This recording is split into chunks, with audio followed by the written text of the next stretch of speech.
4.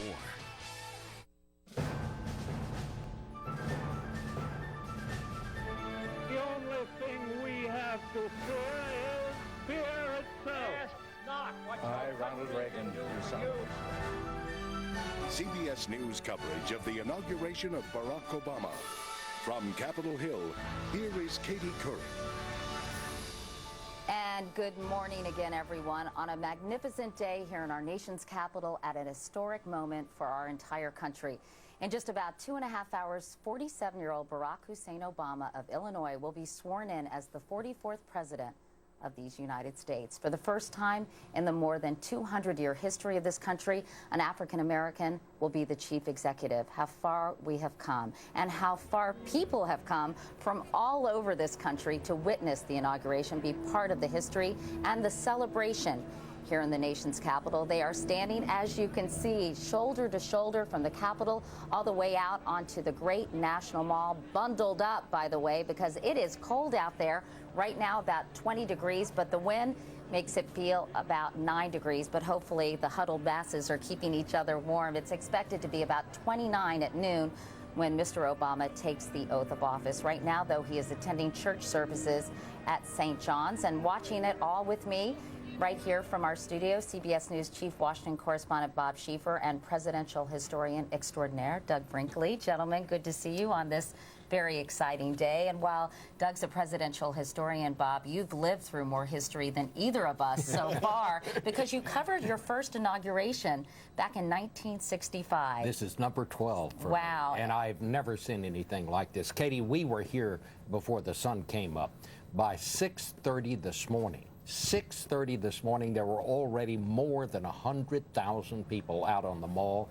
We're going to have over 1 million people out there. Now, the biggest inaugural crowd we ever had was Lyndon yours, Johnson, right? Not yours, in 1965. No, your first one. Our first one. This is going to exceed that. I think the story here today is going to be, we were talking about how big this was going to be. I think it's going to be bigger and a larger crowd than anyone anticipated. And not to mention, Doug was saying earlier about the people in their hotel rooms who are going to file out at that moment when he takes the oath of office, or shortly before that, or even to come out and watch the parade if they're along the parade route. It is pretty extraordinary, isn't it, Doug? Well, it's going to be a bragging right to say that I was in Washington, D.C. Even if you didn't see Obama, but if you were in Washington for the inaugural, it's going to mean something down the line. And I can't help but be moved, like everybody is, of what this means for the country.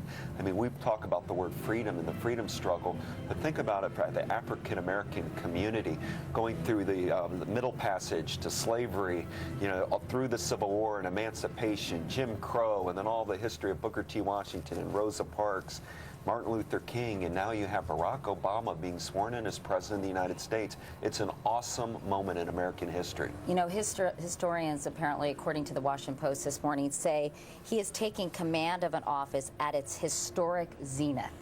You know, a confluence of events that will make him perhaps one of the most powerful presidents in history. It's hard to predict an administration and how successful it will be, but he really is starting off things in an enviable position, isn't he? He is, and it reminds me of Franklin Roosevelt in March of 1933 in this regard. I mean, the economy was in tatters. Herbert Hoover was an unpopular president. President Bush is not very popular. And he was able to galvanize people with his speech, FDR, move the nation, you know, to have nothing, you know, to fight for all the civil rights and to start pushing forward the 100 days of the New Deal. And so you see echoes of that. But the interesting thing, Katie, is when we stop and think about it, our greatest presidents have always come to us during the worst of times. If history is any guide, the pieces are in place here for the making of a great president. He also has incredible goodwill backing him up. Something like 89% are feeling hopeful and optimistic about his administration, even 58% of supporters of John McCain. So it seems like he's got the support of the country. And of course, he needs to make political hay while the sun is shining, There's just right? this feeling of goodwill that is settled over this Capitol. Remember in 2000 when George Bush came here, there was this rancor that was left over from the dispute in Florida. Many were convinced he wasn't even a legitimate president at that point. There was back and forth between the Bush people and the Clinton people. They accused each other of trashing each other and all of that. This time it has all gone very smoothly. The president said, I want this to be good.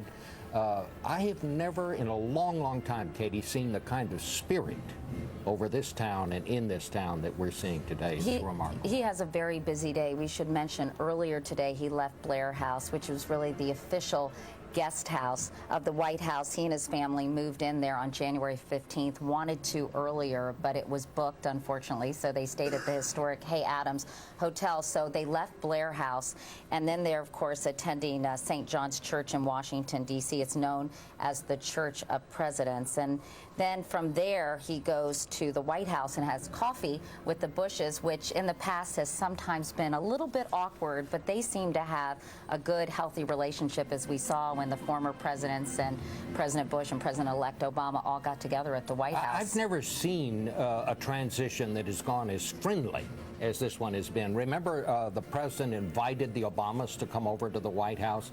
They had a very nice time over there. The president put out the word he wanted this to go well, and he really set the tone for it, Katie. You know, we're looking at the sea of humanity out on the Mall, and among all those people is our own Jeff Glor. Jeff, where are you, and who do you have for us?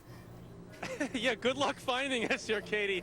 It is an extraordinary scene. We've been here since about 4 a.m. and we've seen this mass of people just move backwards, push backwards. At 9 a.m. this morning, the Washington Monument and this area was maxed out at 9 a.m. And I think at this point I've spoken to someone from every state in this union. I noticed Selma Coleman over here, and she's been tearing up all morning long. Is that because of the cold or the emotion or both?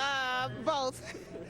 Where'd you come from, Selma? Actually, I'm from Washington, D.C. Selma's from right here in Washington, D.C., but to give you an idea of the variety here, we have someone from Massachusetts. California. Michigan. Michigan. Don, Hardin County, Ohio. Don is from Hardin County, Ohio. Where are you from? Chicago. Where are y'all from? Virginia. Virginia. Boston. Miami, Florida.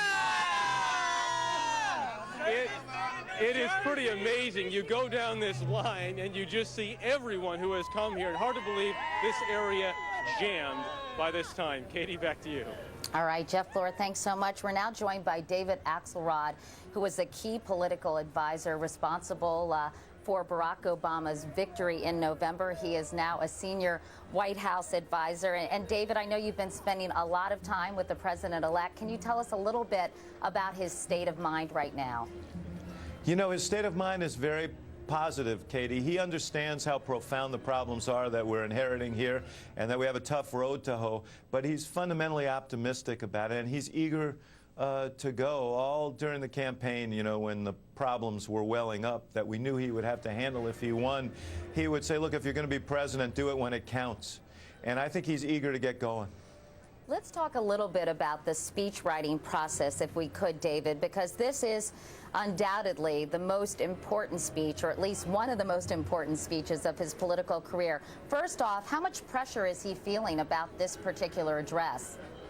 You know, I think I mean, obviously everybody feels a bit of nervousness when they have to give the most important speech of their life. But I think he's very confident about it because he knows what he wants to communicate to the American people. And he sat down last weekend and essentially wrote this speech. I think he feels that he's saying what needs to be said, and he's saying it how he wants to say it. So, you know, I don't detect great nervousness about it. Some butterflies, but he's, I think, eager to give the speech and talk to the country about where we are and about who we are and what we need to do to move forward. It seems to me he has a pretty tough balancing act because all these people have descended upon the nation's capital so invigorated by his election, and yet the challenges he does face are enormous that the country faces. So how is he going to address both of those? And can you give us some insight into some of the themes that he'll be talking about today? Well, first of all, Katie, let me say you're absolutely right about the point you raised. But one of the things that I was heartened about in the poll that you guys reported on earlier this week, and we've seen other polls like it, is that people are at once optimistic and realistic. They understand that we have really serious problems, and it's going to take more than a few months or even a year to solve these problems, but they also are optimistic about the leadership of the president-elect, soon-to-be President Obama, and they're hopeful about what it can lead to. So it's a good. I think the American people, as is generally the case, are way out in front of everybody else in terms of understanding what the situation is. I think his speech will speak to those things. He'll speak to the profound problems we have and how we got here, and he'll talk about how we come out of it. And how we come out of it is to draw on that fundamental sense of responsibility, of shared responsibility that has been the history of this country whenever we've faced great trials. So I think you call it a balancing act. I think he'll achieve that.